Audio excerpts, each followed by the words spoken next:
Hola, ¿qué tal? Mi nombre es Jaime Sierra, especialista en instalaciones eléctricas de Papco Wabi. En esta oportunidad tenemos un curso bastante interesante. Vamos a darle consejos para una adecuada instalación eléctrica y también vamos a poder identificar fallas y poder repararlas. Esto es bastante importante conocerlo y aprenderlo también. Por eso acá tenemos muchos accesorios y equipos que lo vamos a desarrollar a lo largo de esta presentación. Vamos a empezar primeramente a conocer qué interviene en una instalación eléctrica. Como ustedes verán, algo que es bastante importante antes de empezar un proyecto eléctrico es tener los planos a disposición. En los planos nosotros vamos a poder leer, poder interpretar todos los circuitos, el tipo de instalación de los tableros generales, secundarios, las acometidas, los pozos tierra, etc. Entonces es necesario que nosotros tengamos primeramente a la mano un plano eléctrico. Una vez que tengamos esto y luego de haber interpretado, vamos a realizar este trabajo. Pero para poder hacerlo adecuadamente, vamos a conocer algunos elementos. Primeramente es el tipo de tubería que nosotros vamos a utilizar. Como ustedes sabrán, la tubería dependerá mucho de los conductores que van a circular por una tubería, ¿no? De acuerdo al diseño, pueden entrar 3, 4, 6, 8. Eso va a depender al diseño y a la cantidad de luminarias que tendrá ese lugar, ese punto o ese diseño de ambiente, ¿no? Una de las tuberías que nosotros, o que se suele utilizar siempre, son las tuberías de 3/4, ¿no? En cel. Va a depender también el uso de las tuberías en donde yo voy a utilizar. Como ustedes sabrán, existen dos tipos de tuberías, cel y sap, liviano y pesado. Las tuberías en cel generalmente se van a instalar en todo lo que es tabiquerías, contrapisos y algunos elementos del diseño donde no haya sobreesfuerzo. Pero ¿qué pasa cuando nosotros tenemos una losa? Cuando tenemos una losa, para esos casos sí vamos a tener que utilizar tuberías de clase pesada o SAP. Estas tuberías me van a dar la seguridad de que frente a golpes, frente a algún elemento que trate de romper esta tubería, estas puedan soportar esos impactos, esos golpes. Siempre las tuberías de clase pesada se van a instalar en losas, en acometidas, tanto del medidor hacia el tablero general como del tablero general hacia el pozo tierra. También se tendrán que utilizar cuando estén inmersas dentro del concreto, ya sea concreto estructural o concreto simple, ¿no? Siempre que esté inmersa en concreto deberá ser siempre de clase pesada, ¿no? Algunos otros lugares donde también nosotros tendremos que utilizar una tubería de clase pesada es cuando estemos atravesando losas que van a soportar pesos, como cocheras, o de repente en losas que van a soportar maquinaria pesada, ¿no? Entonces, en todos estos elementos vamos a nosotros que utilizar tuberías de clase pesada. Las cajas que vamos a utilizar tendrán que ser, dependiendo al diseño, ¿no? Si es para luminaria, cajas octogonales, ¿no? Y si es para tomacorrientes, cajas rectangulares. Las cajas octogonales y rectangulares también pueden servir como cajas de paso.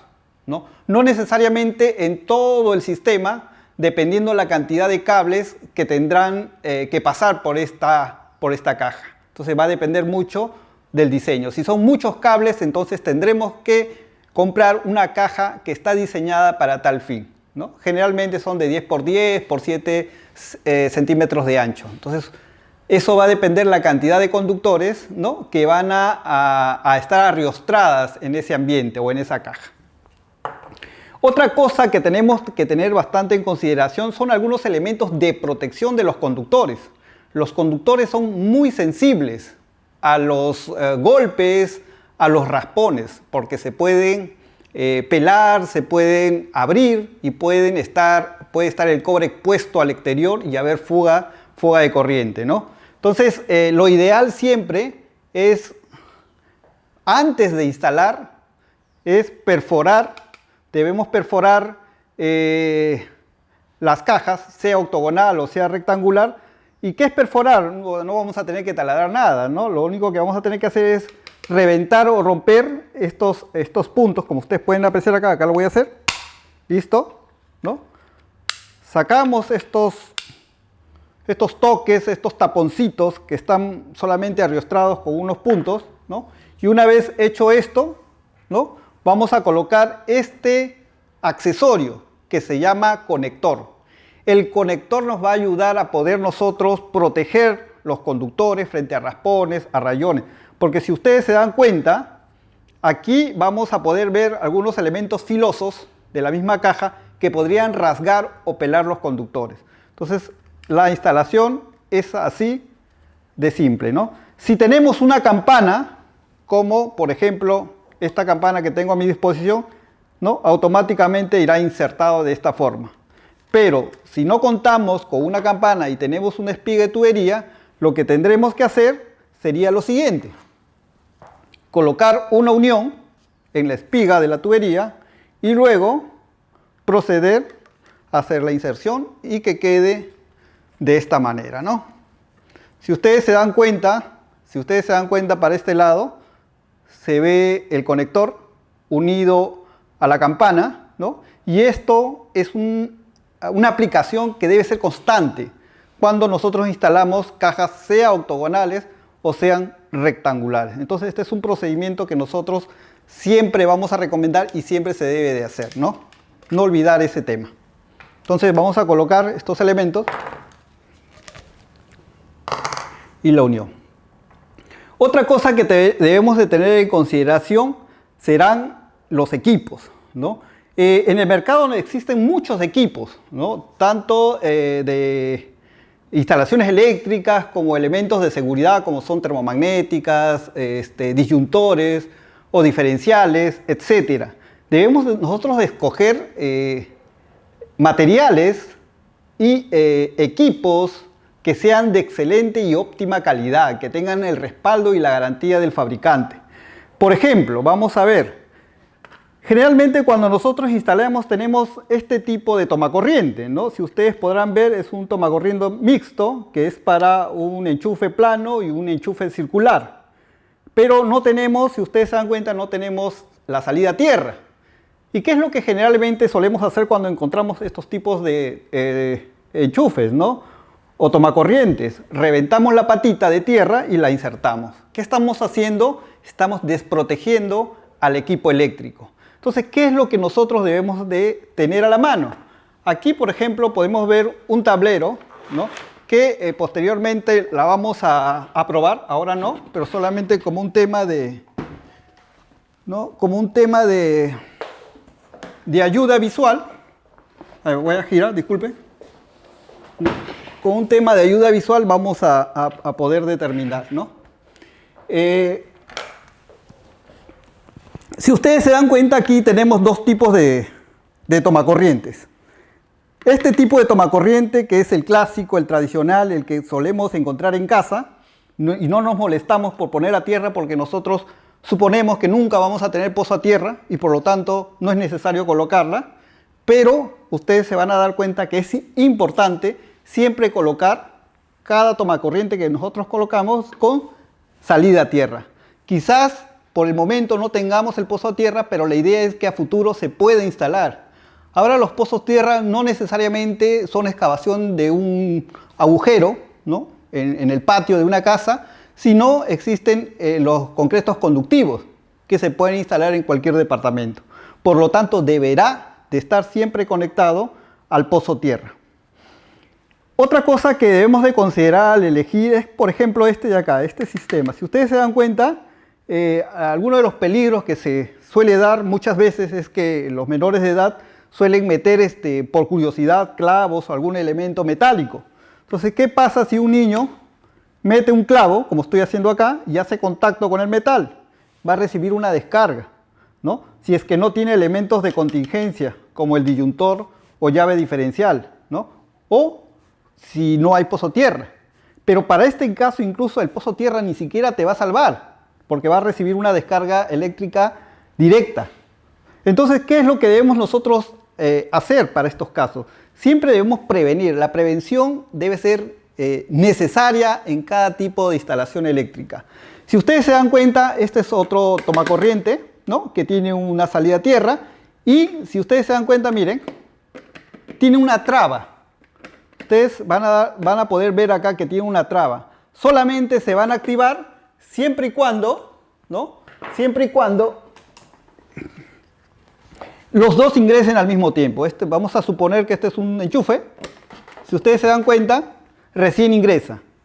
Pero si yo voy a tratar de introducir solamente un punto, un clavo, digamos, se van a dar cuenta que esta tiene una traba, ¿no? Ahora, estos equipos no son demasiado caros. En el mercado existen ya marcas alternativas que brindan las garantías del caso. Entonces, no es, digamos, un impedimento para no poder adquirir estos tipos de tomacorrientes que son bastante seguros. Entonces, voy a volver nuevamente al tema que estábamos viendo. Disculpen ustedes. Entonces, vamos a proseguir. Entonces, como ustedes habrán visto, los equipos que nosotros escojamos son bastante importantes. Otra de las cosas que debemos considerar en un diseño es cuando nosotros hacemos el tema del cableado eléctrico, y generalmente en todo lo que se trata de luminarias no solemos colocar la línea a tierra o el cable a tierra, porque estamos acostumbrados solamente a colocar fase, neutro, y hacemos todo el circuito de luminarias o iluminación. Pero hoy en día el Código Nacional de Electricidad ya te exige que en las luminarias se coloque el cable a tierra. ¿Por qué? Porque ya hay equipos especiales que ya tienen para poder conectarse al pozo tierra. Entonces es obligatorio ya. Entonces eso nos va a demandar un rediseño a la hora de escoger la tubería adecuada, ¿no? Porque acuérdense, mientras más conductores pasen por una tubería, el diámetro o el calibre de la tubería va a ir aumentando. Entonces es importante considerar dentro de su diseño el tercer cable, que es el cable a tierra, dentro del sistema de iluminación o luminarias. Los equipos de protección para el tablero eléctrico. El tablero eléctrico es el corazón de todo el sistema eléctrico. En el tablero eléctrico nosotros vamos a poder colocar los dispositivos de seguridad, no solamente de corte, sino de protección a las personas que estén viviendo en el departamento o en la casa, ¿no? Y no solamente a las personas, ¿no?, sino los equipos, lavadora, motores, etcétera, ¿no? Todos estos elementos nosotros debemos protegerlos. Para eso debemos escoger adecuadamente los interruptores que vamos a necesitar. Recomiendo siempre que el interruptor que ustedes escojan sea de una marca reconocida. En el mercado, como les vuelvo a repetir, existen ya marcas establecidas que te brindan la seguridad y la garantía de sus productos. Otras recomendaciones que nosotros vamos a tener que dar, nuevamente voy a regresar al tablero, ¿ya? Voy a regresar al tablero, entonces voy a girar. Si ustedes se pueden dar cuenta, en este esquema, ¿no?, he tratado de hacer este esquema, lo he hecho en poco tiempo, pero me parece bastante explicativo, ¿no?, para poder nosotros explicar qué es lo recomendable hacer. Si ustedes se dan cuenta, nosotros tenemos para este lado un interruptor termomagnético, ¿no?, que vendría a ser la llave general, ¿no? Para este caso, para este diseño de 32 amperios, ¿no? Nosotros vamos a tratar en lo posible de subdividir. ¿Para qué? Para ir colocando los disyuntores o llamado también llaves diferenciales de acuerdo a la necesidad que yo tenga. Para este ejemplo he dividido para dos ambientes, ¿no? He dividido para el tema de tomacorrientes y luego he dividido para el sistema de iluminación. Como ustedes se podrán cuenta, es muy importante nosotros colocar no solamente el orden de los interruptores, sino la clasificación, ¿no?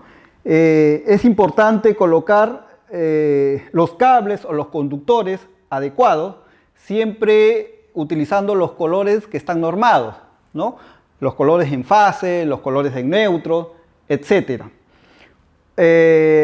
Otra de las cosas que también yo recomiendo y que está ya establecido en todo caso, es que los conductores en fase, por ejemplo, para luminarias, tienen que ir directamente fase hacia el interruptor y de ahí desviarse hacia el foco, ¿no? Que va a encender, ¿no? No todo lo contrario, porque estábamos acostumbrados en algún momento a dejar un punto, pero en neutro, ¿no? El neutro lo dejamos expuesto, en fase la dejábamos expuesto y en neutro la bajábamos por la tubería, ¿no? Y luego subíamos y hacíamos el encendido, ¿no? Previo contacto, ¿no? Pero es todo lo contrario.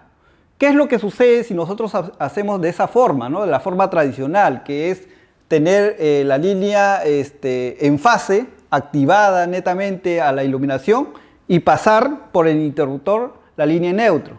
Lo que vamos a obtener es esos chispeos, esos pequeños encendidos de las lámparas LED, ¿no? Hoy en día ya prácticamente los focos incandescentes ya han quedado descontinuados. Entonces lo que nosotros utilizamos hoy en día son los focos ahorradores, ¿no? Y más seguido los focos LED, ¿no? Los focos LED son mucho más sensibles, por lo tanto en la noche cuando tú apagues todos tus dispositivos van a quedar como una especie de brillo o un encendido que no la vas a poder apagar, ¿no? De los focos LED. Eso ocurre cuando está directamente conectado a la línea en fase, porque todavía hay un residuo de energía que va a hacer que todavía se mantenga encendido los focos ahorradores. Por lo tanto, siempre la fase deberá bajar en la zona de interruptores. La disposición, ¿no? La disposición es bastante importante, siempre, incluso las direcciones que nosotros tengamos que hacer con las tuberías, jamás, si ustedes se dan cuenta en el diseño, no las tengo en diagonal, ¿no? Siempre evitar que las salidas o llegar de un punto hacia otro punto o de una caja hacia otra caja, siempre tienen que ser en ángulos de 90 grados o en línea recta, ¿no? En línea recta, ¿no? Horizontal o vertical. Esa es la única forma de llegar de un punto a un punto B. ¿Ok? Entonces, dejo nuevamente. Entonces, otra de las cosas que vamos a tener en consideración también es los equipos, ¿no? Los equipos y herramientas. Las herramientas para todo electricista que se considere como tal, ¿no? Tienen que ser mínimamente aceptables, ¿no? Yo siempre recomiendo que dentro de los equipos o de las herramientas que tiene que tener a la mano el electricista es una tijera cortatubo, como ustedes pueden apreciar, ¿no? Aquí tenemos una tubería en cel, vamos a hacer el corte. Es bastante sencillo, ¿no? Y no estamos con el tema de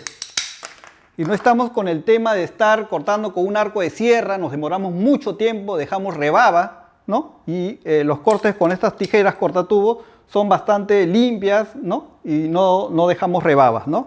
Entonces, esto es indispensable, esta herramienta, las tijeras cortatubo. Otra de las herramientas que son bastante importantes tenerlas a la mano son las tijeras pelacables, como se le denomina, ¿no? Las tijeras pelacable, por ejemplo, son bastante importantes, ¿no? Hay de los distintos modelos y diseños, como ustedes pueden apreciar acá. Esta, por ejemplo, me ayuda a desgarrar, ¿no? Muy rápidamente los filamentos del cable. Y vamos a probar el uso de las tijeras pelacable, ¿no? Entonces, la forma tradicional es de esta forma, hacer un pequeño impulso y ya tenemos.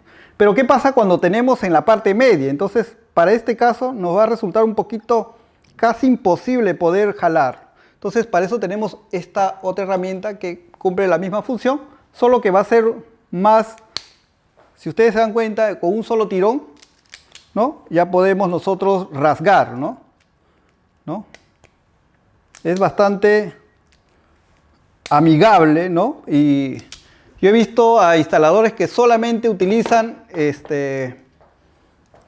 un alicate de corte, ¿no? Con un alicate de corte, señores, vamos a correr el peligro de que los filamentos las cortemos, ¿no? Y le vamos a quitar el espesor o el diámetro o el calibre que mínimamente se requiere para el diseño. Entonces, eso está completamente prohibido, ¿no? Entonces, aquí tenemos, por ejemplo, la forma correcta como nosotros debemos hacer los cortes, ¿no? Siempre también es necesario el alicate de punta, ¿no? Que nos va a ayudar a hacer algunos empalmes, ¿no? Acuérdense que siempre es necesario, si queremos empalmar, por ejemplo, dos conductores, ¿no? Para este caso, entonces, siempre vamos a empezar siempre en X, ¿no? O en cruz, como se denomina, ¿no? Y luego hacemos el giro, pero siempre cuando hacemos el giro nos va a quedar estos filamentos. Entonces la tijera de punta nos va a ayudar a poder completar el amarre, ¿ok? El amarre, ¿no? Y luego vendrá lo que es el uso de la cinta aislante.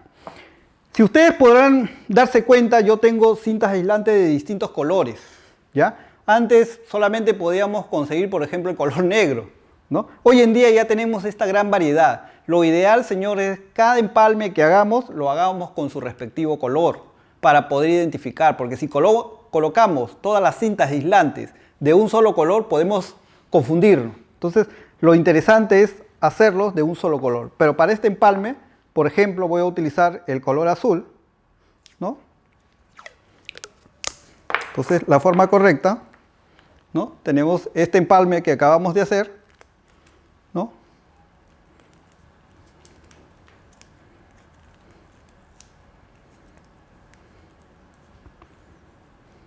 ¿No?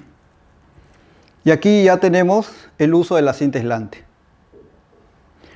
Ahora, de repente podemos poner otro pedazo más, no hay ningún problema, pero la idea es dejar la cinta aislante de esta manera, ¿ok? Bien, otra de las herramientas que también se suelen utilizar son las cuchillas, ¿no? Hay veces cuando tenemos los equipos o nos llegan equipos nuevos, muchas veces no tenemos con qué cortar o con qué aperturarlo. Estamos metiendo uña, metemos la punta del desarmador o un tornillo y estamos rasgando. Entonces, una cuchilla siempre es muy importante a la hora de realizar estos tipos de trabajo. El atornillador también es importante, ¿no? Hay algunos equipos que tienen pues tornillos que estar girando nos toma demasiado tiempo. Entonces, un atornillador que sea inalámbrico, ¿no? Con baterías, nos va a ser de muchísima utilidad, ¿no? La wincha para hacer los cortes de las tuberías, ¿no? De acuerdo a lo que necesitemos, es importante. Los desarmadores, estrella, plano, un dato bastante importante. Cuando nosotros adquiramos destornilladores, ya sea plano o en estrella, que sea con protección. Para este caso, este tipo de desarmador no tiene protección.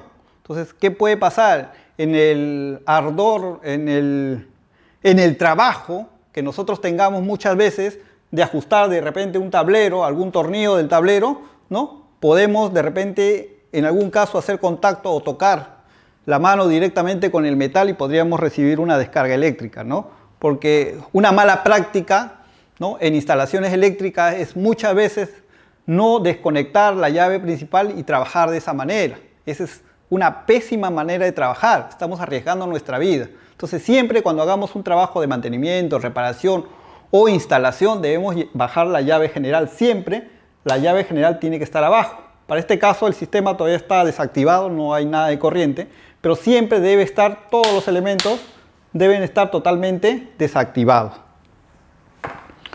Otros equipos que ya son equipos, digamos, de medición, ¿no? Puede ser la pinza amperimétrica. La pinza amperimétrica, como ustedes podrán ver, es un equipo muy importante cuando nosotros terminemos de realizar el proyecto, tenemos que medir, ¿no? Si no hay fuga de corriente, si el aislante es el correcto, ¿no? Si hay continuidad, etc. Incluso el megado, ¿no? Hay que megar los conductores. Es importante, señores, nuevamente les vuelvo a repetir, el uso de estas herramientas. Para este caso es una pinza amperimétrica y este es un multitester pequeño, ¿no? Pero que de igual manera cumple su función, ¿no? Por ejemplo, aquí podemos medir lo que es corriente alterna y corriente continua, ¿no? Cualquiera sea los casos. Otra herramienta que nosotros vamos a encontrar y que vamos a utilizar bastante es el probador de corriente, ¿no? Algunos lo llaman piloto, pero para este caso este es un equipo bastante interesante que nos ayuda a detectar la corriente, porque antes de empezar, esto incluso debe estar así como un lapicero a la mano, ¿no? Antes de empezar y para poder determinar de que existe corriente o no, entonces debemos hacer la prueba. Si ustedes se dan cuenta, este equipo está totalmente apagado, no hay energía. Ahora vamos a poder determinar, digamos, ¿no? Yo quiero saber si es que hay corriente, entonces enciendo la llave general y voy a probar. Miren ustedes cómo se prende, ¿no? Cómo se prende, ¿no? Entonces esto nos va a ayudar a determinar, ¿no? Si hay energía o no, ¿no?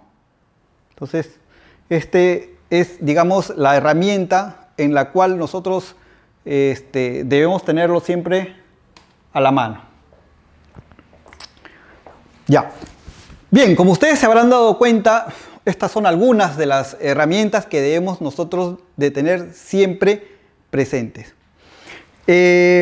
A la mano también debemos tener, muchas veces dentro de la ampliación en la caja o en el tablero general, vamos a necesitar colocar más llaves termomagnéticas, más interruptores diferenciales, etcétera. Entonces estas guías o rieles nos van a ser de mucha utilidad, por eso siempre debemos tener a la mano estas rieles, porque con esto aumentaremos la capacidad, ¿no? De la caja o del tablero general, ¿no? Muchas veces el tablero es de gran volumen, pero solamente lleva una riel. Entonces, si hay la posibilidad, se le puede agregar, ya que un tablero pues no es barato, ¿no? Es bastante caro. Bien, ahora vamos a pasar a cómo hacer un diseño en sí, ¿no? ¿Qué elementos contiene un diseño? Para esto vamos a explicar ahora, sí, netamente, ya con el dispositivo prendido, ¿no? Vamos a ver el funcionamiento correcto. Aquí tenemos dos maquetas, ¿no? El que ustedes acaban de apreciar, que es este. Vamos a empezar por este de acá, ¿no? Vamos a girar.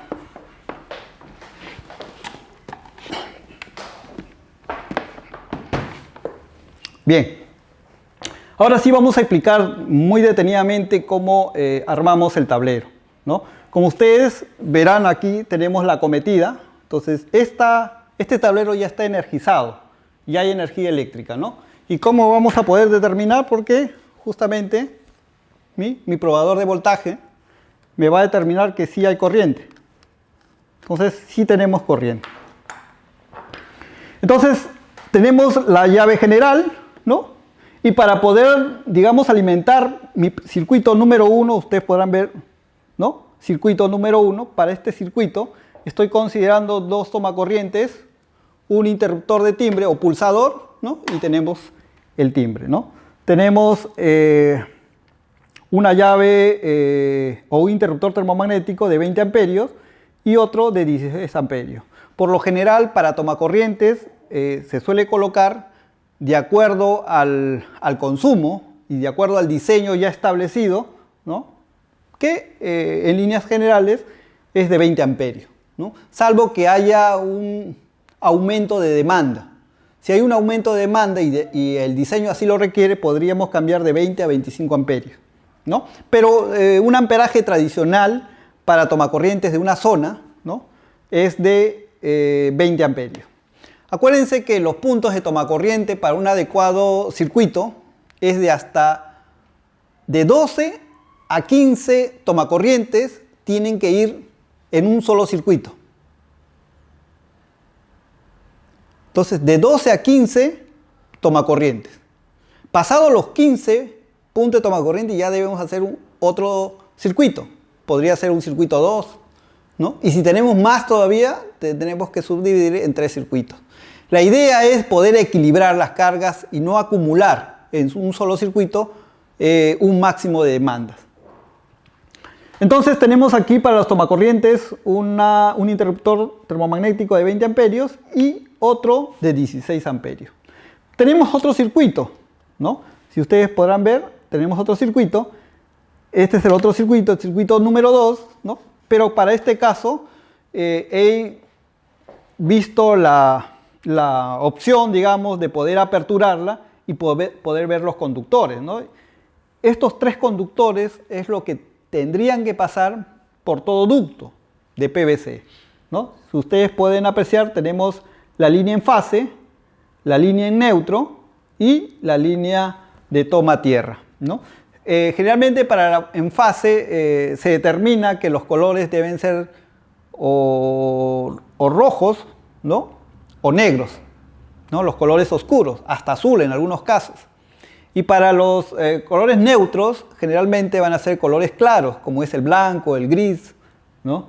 Pero siempre el determinante para delimitar lo que es línea en fase tendría que ser el color rojo. Por eso que siempre utilicemos el rojo y un color claro, ¿no? Para este caso, para mi caso del diseño que yo he establecido, he escogido para el rojo, que es en fase, y el blanco para determinar el neutro.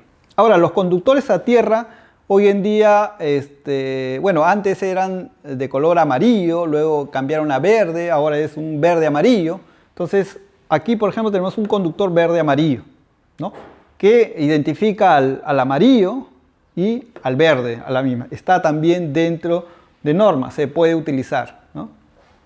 Tienen que ir. Todos los tomacorrientes, como le vuelvo a repetir, tienen que tener con salida a tierra o instalados a tierra. Entonces vamos a probar. A ver, vamos a ver. No hay tensión. ¿Qué quiere decir? ¿No? Que para este caso la llave está apagada. Vamos a encender el circuito, ¿no? Este es el circuito de los tomacorrientes. Vamos a ver. Está abajo. Ya.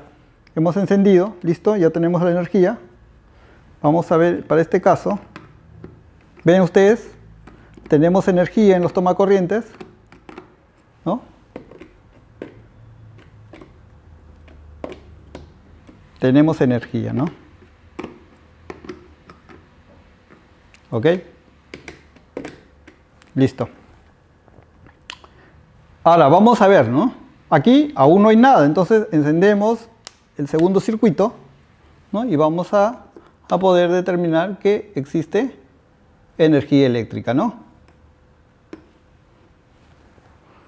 Ven ustedes. Entonces, ya.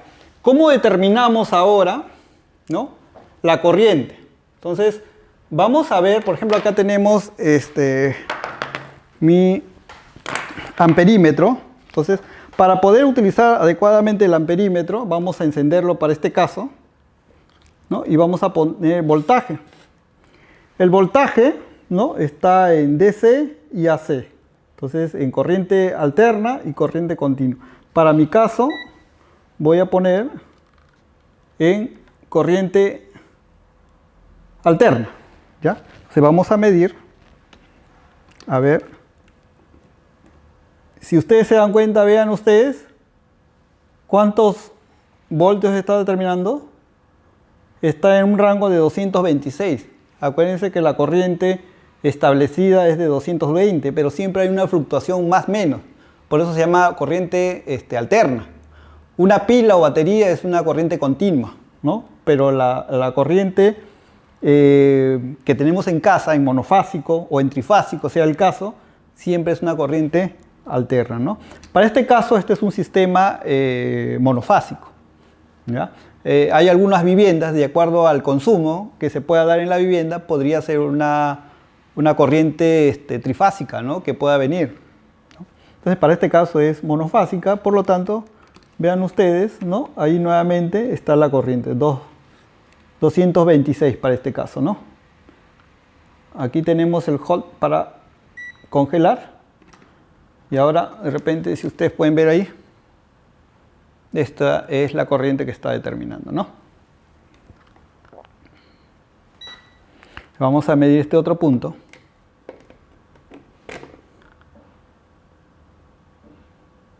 Igual, ¿no? 226. Listo. Entonces, como ustedes podrán ver, podemos medir la corriente. Entonces, vamos a probar el equipo, ¿no? ¿Qué tal está funcionando? Vean. ¿Ven? Ahí está, el pulsador está activado, ¿no? Siempre recomiendo también de que cuando compren estos equipos sean pues equipos que te brinden la confianza y la garantía, ¿no? Siempre, incluso cuando compremos placas, pulsadores, placas de toma corriente, etcétera, pues sean considerados como de calidad.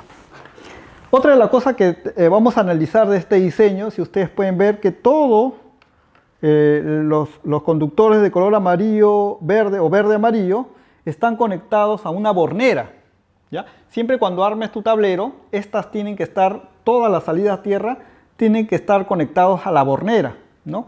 Y de la bornera saldrá una línea hacia el pozo tierra. Otra de las cosas que ustedes se van a dar cuenta, que las luminarias, este es el circuito de luminarias, que las luminarias también, para este caso, tienen el sistema tierra. Ya les expliqué, ¿no? Que para las luminarias, hoy en día ya es obligatorio tener el tercer cable, que es para la línea a tierra. Entonces, igual, ¿no? Lo que viene a ser para luminarias también llega a estar conectados a esta bornera. Muchas veces las cajas o equipos no tienen borneras, ¿no? Pero podemos adquirirlas, ¿no? Hay en el mercado estos tipos de borneras que ustedes pueden ver acá, que es de una marca ya conocida, ¿no? Que me brinda la garantía del caso. Entonces, estas borneras también son muy útiles y prácticas, ¿no? Considerar siempre en el momento de armar el tablero general, dejar espacios, ¿no? Uno nunca sabe en qué momento vamos a tener que ampliar de acuerdo a nuestra demanda, ¿no? Tenemos nuevos equipos, vamos a poner un nuevo motor, ¿no? Y eso nos va a demandar. Para eso debemos de tener una nueva llave termomagnética, un nuevo disyuntor, etc. Entonces vamos a necesitar más espacio. Siempre debemos considerar, si en nuestro proyecto están 7 interruptores, debemos considerar como mínimo 3 más adicionales, que van a complementarse de acuerdo a los años que van a ir pasando, ¿no? Bien, este es un esquema, ¿no? Es un esquema bastante práctico. De igual forma, ¿no? Muchas veces estos conductores que nosotros estamos pudiendo observar en una instalación tradicional no se ven. No solamente vamos a ver la parte de los interruptores, nada más. No vamos a ver los cables.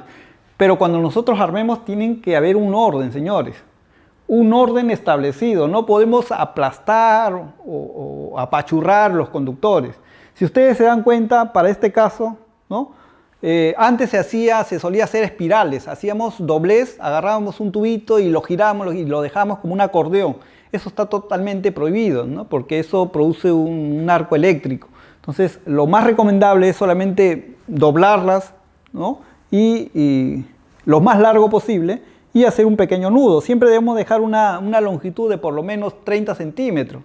Acuérdense que muchas veces en el transcurso de los años de una instalación vamos a tener que cambiar, ¿no? Vamos a cambiar un disyuntor, vamos a cambiar un interruptor termomagnético. Entonces vamos a cortar cable y eso va a disminuir los conductores, ¿no?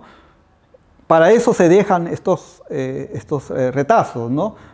Igual se deja dentro de los tomacorrientes se deja una longitud de como mínimo 30 centímetros, ¿no? Algunos dejan 15, ¿no? Pero 15 centímetros es poquísimo, ¿no? Yo recomiendo que se use entre 25 a 30 centímetros, dejarlo doblado, ¿no? Para posteriores cambios, porque a veces hay que cortar, etc. Entonces, esa es otra de las consideraciones que yo les recomiendo. Señores, nunca se olviden, señores, de la llave diferencial. La llave diferencial, otro de sus nombres que también tiene es llave salvavidas. Quiere decir que ante una emergencia, o un falso contacto que justamente le decía anteriormente, ¿no? Un niño toca, lo primero que va a hacer es desactivar todo el sistema eléctrico, ¿no? Desactivar todo el sistema eléctrico y vamos a evitar la electrocución de la persona que puso, ¿no? el dedo o algún elemento metálico, ¿no? en la línea en fase.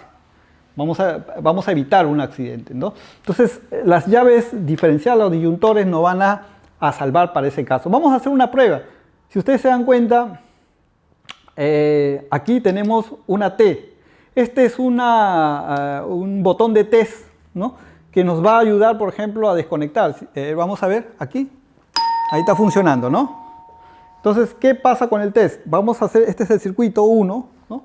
Vamos a desactivar. Bajé y ahora no me debe de sonar. Si ustedes se dan cuenta, ya no suena, ¿no? ¿Qué me hizo el disyuntor? Me bajó todos los tomacorrientes, toda la línea de corriente. ¿Cómo trabaja el disyuntor? El disyuntor es como un sensor, ¿no? La corriente es un circuito, ¿no? Va y viene, va y viene. ¿Qué es lo que pasa cuando hay una fuga de corriente, ¿no? Por ejemplo, una pared electrificada, una carcasa de algún equipo electrificado o un niño que mete el dedo. Lo que va a haber es fuga de corriente, ¿no? Es cierta cantidad de corriente que ya no va a retornar. Entonces, este sensor lo que va a determinar es que en milésimas de segundo y en grados detecte esa fuga y apague el sistema automáticamente, sin que esa persona se vea dañada, se vea perjudicada, ¿no? Entonces, y es más, te salva la vida. Un mantenimiento que nosotros debemos dar para este tablero general es cada determinado tiempo, ¿no? Algunos dicen cada 6 meses, ¿no? Otros cada año, ¿no? Yo digo que cada 6 meses deberíamos probar este test, ¿no? Desactivar el sistema, ¿no? Una vez prenderlo y luego desactivar. ¿Para qué? ¿Cuál es la función de hacer esto? Es de que este botón, ¿no? Que es el test, me ayude a saber que esta llave diferencial o disyuntor esté funcionando correctamente, porque puede fallar también y la idea es que no falle en el momento que más se la requiera. Entonces, esta es la forma correcta de la cual nosotros debemos hablar un tablero general. Ahora vamos a pasar al tablero de iluminación, que también es importante conocerlo.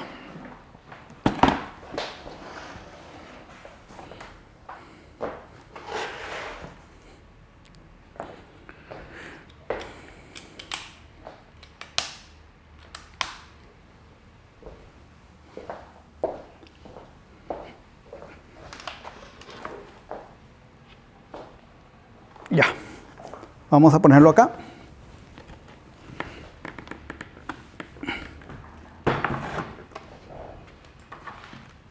Como ustedes se habrán dado cuenta, ya lo tenía encendido, ¿no? Es la continuación, ustedes ven a ver, este es el cablecito que me conecta al que vendría a ser un circuito 3 ya. Entonces vamos a... Ya, listo. Este, por ejemplo, es un esquema ya tradicional de iluminación, ¿no? Entonces, ¿qué tenemos? Este es un circuito 3, ¿no? Viene la energía y acá tenemos 4 bombillas, ¿no? Y tenemos una serie de interruptores. Vamos a poder identificar qué es lo que nosotros debemos de hacer y vamos a aperturar una de estas cajas para determinar la cantidad de conductores que hay dependiendo del tipo de circuito y por qué es importante saber, ¿no? Dentro del diseño y dentro de los planos cuántos conductores hay o están pasando en cada tubería, ¿no? Esta, por ejemplo, es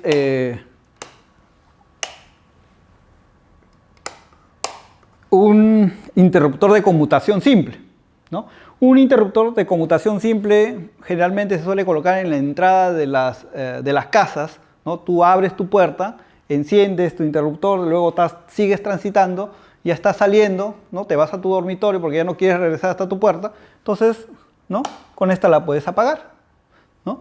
Y inversamente, ¿no? Estás saliendo, vas a salir a la calle, ¿no? Es oscuro, entonces prendes nuevamente la luz de tu sala y ya está saliendo en la puerta, solamente la apagas. Lo mismo ocurre para el caso de las escaleras, ¿no? Es bastante útil, ¿no? Luego tenemos el interruptor doble, ¿no? Que me va a prender dos focos, dos bombillas, ¿no? Dependiendo del uso. Y aquí vemos otro tema, ¿no? Hoy en día uno dice, ¿no? Que ha escuchado de repente la palabra domótica. ¿Qué es la domótica? La domótica es meter tecnología dentro de las instalaciones de edificaciones. Entonces, por ejemplo, es un elemento, un dispositivo, ¿no? Que me va a ayudar a poder controlar la iluminación. Se llama dimmer. Este dimmer o dimmer, como se le suele muchas veces escuchar, ¿no? Me va a regular la intensidad, ¿no? Generalmente este tipo de sistema se coloca en salas, ¿no? O en salas de espera, en la sala principal de tu casa, de repente en la zona de patio, ¿no? Donde necesites pues baja iluminación en determinados momentos, y si quieres la luz normal la dejas al 100% encendida, ¿no? Y la puedes controlar, ¿no? Ahora, ¿dónde está la tecnología? La tecnología está en el mismo dispositivo, en el dimmer, ¿no? El dimmer solamente va regulando y le va quitando, digamos, intensidad de corriente, y eso va a hacer que el foco pues baje la cantidad de lúmenes que puede dar, ¿no? Un 100%. Otra cosa que es muy importante a la hora de elegir, no es que se puede hacer con cualquier foco, ¿no? Si ustedes se podrán dar cuenta, ¿no? Aquí tenemos dos bombillas, ¿no? Y esta bombilla tiene que estar adaptado para el dimmer, ¿no? Entonces, cuando tú vas a adquirir esta bombilla, tiene que ser bombillas para dimmer. Si ustedes vean acá, está catalogado para uso en dimmer, ¿no? Y una bombilla tradicional, ¿no? Que también es en LED, por ejemplo esta de acá, que es una marca ya conocida, ¿no? Vean ustedes, una marca conocida, y ustedes vean esta letra que dice, si ustedes la pueden, le dice no dimerizable. ¿Qué quiere decir? Que no se puede usar para dimmer este foco. ¿Qué va a pasar si tú la utilizas? La vas a quemar. Esta bombilla se quema, ¿no? Entonces, siempre vas a poder identificar y clasificar los tipos de bombillas que debes utilizar, ¿no? No, para el dimmer no se utiliza cualquier tipo de bombilla, ¿correcto? Entonces, vamos a colocar esta bombilla, ¿no? Y por eso que para este caso, esta bombilla, claro, de hecho que está el precio es un poco más elevado, ¿no? Pero está aproximadamente entre 20 a 30 soles, ¿no? Cada bombilla. Teniendo en consideración porque estos tipos de bombillas en LED pues tienen una duración, según los fabricantes, de entre 5 a 15 años. Por ahí he visto algunos focos que dan hasta 25 años, pero bueno, estoy un poco en duda todavía de ese tema, ¿no? Pero esta es una disposición bastante interesante, ¿eh? Ahí está con su nueva conmutación, interruptor doble, interruptor con dimmer y conmutación. Ahora, quiero que ustedes observen, ¿no? Algo que es bastante importante, y para eso voy a desactivar, voy a dejar un ratito acá, voy a desactivar la llave, ¿no? Voy a bajar la llave general, ¿no? Por aquí voy a probar si es que no tenemos energía, disculpe que le dé la espalda, ¿no? En 0. Listo. Entonces, voy a hacer algo que justo quería que ustedes puedan observar. Voy a mover un poco, ¿ya? Como ustedes se habrán dado cuenta, esta es conmutación. Entonces, voy a abrir el interruptor.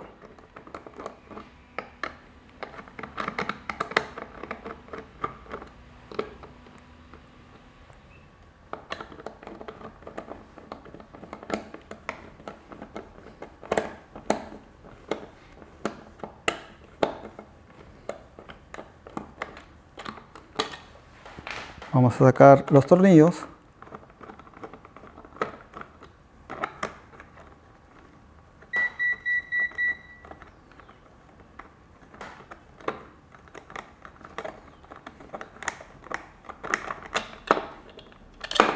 Listo.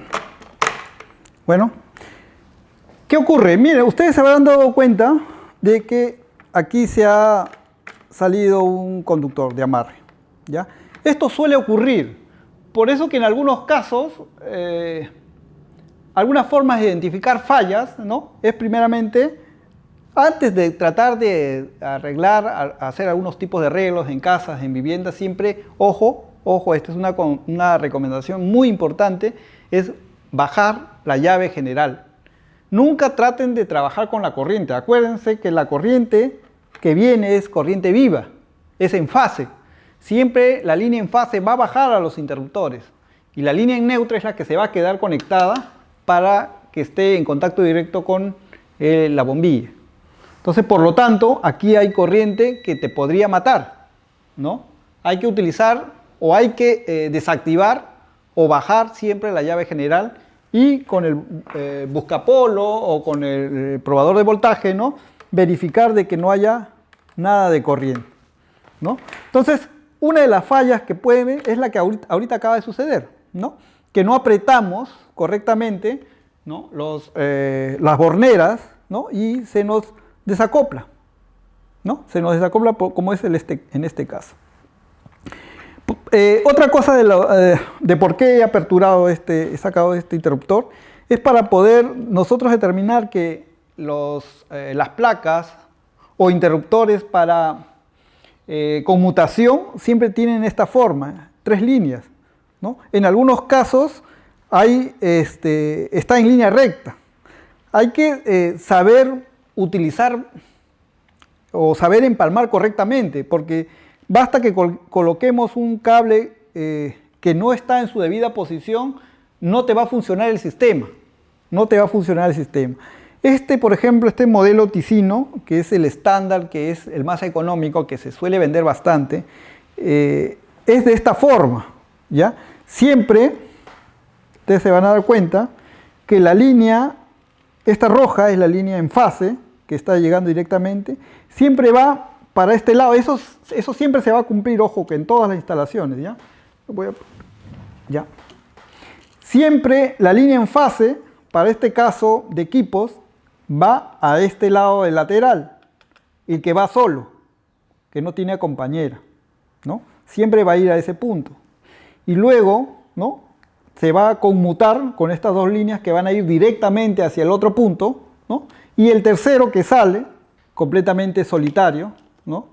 Que es este de acá, que es esta línea, ¿no? Para el caso contrario, es la que viene y va directamente hacia la bombilla, ¿no? O hacia la conexión. Y aquí tenemos algunos gráficos para poder de repente explicarles más adecuadamente. Bien, acá tenemos el esquema que acabamos de ver de conmutación, ¿no? Como ustedes podrán apreciar, ¿no? La línea en fase es la que va directamente hacia el interruptor de conmutación. Y son 2 líneas las que se dirigen directamente hacia el otro interruptor de conmutación, ¿no? Y por la tercera bornera, que justamente les comentaba, que para libre, entonces regresa y alimenta, ¿no? Hay que acordar que la línea en neutro es la que va directamente conectada hacia la bombilla, hacia un polo de la bombilla, ¿no? Que es la línea en neutro. Y la línea en fase es la que hace el recorrido, ¿no? Estos 2 conductores son los que hacen, digamos, el puente, y el tercero es la que completamente hace o completa el circuito, ¿no? Para poder encender y apagar en ambos extremos, ¿no? Este es uno de los circuitos. El circuito para el interruptor doble, ¿no? Es este que nosotros vemos acá, ¿no? Tenemos, si ustedes se han dado cuenta, que para las luminarias, ¿no? Es esta línea, la línea intercortada, representa la línea tierra, ¿no? Que también ya se representa en los planos de iluminación. Vemos que la línea en fase es la que baja hacia el interruptor doble, ¿no? Hace puente, ¿no? En una de las borneras, y luego en la segunda bornera, que se divide en 2, ¿no? Va a alimentar a cada uno de las bombillas, a cada una de las bombillas, ¿no? Pero si ustedes se dan cuenta, el interruptor es la que recibe la línea en fase, la línea viva, ¿no? Por eso que les digo, hay que tener mucho cuidado cuando tratemos de abrir un interruptor, tratar de repararlo, ¿no? O ver si es que algo se ha soltado. Sí lo puedes hacer, pero lo primero que tienes que hacer, ¿qué cosa es? Correcto, irte al tablero general y bajar la llave general, ¿no? Y probando con un probador de energía. Esto siempre es bueno tenerlo, tener todo electricista debe tener a la mano. Probar si es que hay energía antes de atreverse a tocar los conductores, ¿correcto? Esta, como le vuelvo a decir, es el esquema, ¿no? Ahora vamos a ver el tercer esquema, que es un esquema también de igual forma bastante sencillo, que es la que vimos en el timbre, ¿no? De igual manera, ¿no? Si ustedes se dan cuenta, la línea en fase es la que se va directamente hacia el pulsador, ¿no? Luego hacemos el contacto y regresa hacia el timbre. Siempre la línea en fase va a ir hacia el interruptor, ¿ok? De igual forma es otro esquema, ¿no? Y por último, tenemos este cuarto esquema, ¿no? Que es el esquema para el dimmer, ¿no? El dimer. Por ejemplo, es el dimer. Todo el circuito de resistencias lo tiene ya anexado, ¿no? Dentro del mismo equipo llamado dimer, ¿no? Ahora, este elemento que ustedes ven que se llama flash sipe es un dispositivo que ayuda a regular las interferencias eléctricas que pueden haber. Muchas veces las bombillas, como le vuelvo a repetir, tienen esas fluctuaciones de corriente, ¿no? Corrientes errantes que muchas veces se quedan en las líneas. Entonces, este dispositivo ayuda a que obtenga o atrapen esa energía, que son corrientes bastante pequeñas, ¿no? Y evita el parpadeo de las luces LED. Entonces también se puede colocar haciendo un puente, como ustedes pueden ver en el esquema, ¿no? Bien, estos son los 4 esquemas que hemos nosotros podido analizar, ¿no? Y como le vuelvo a repetir, ¿no?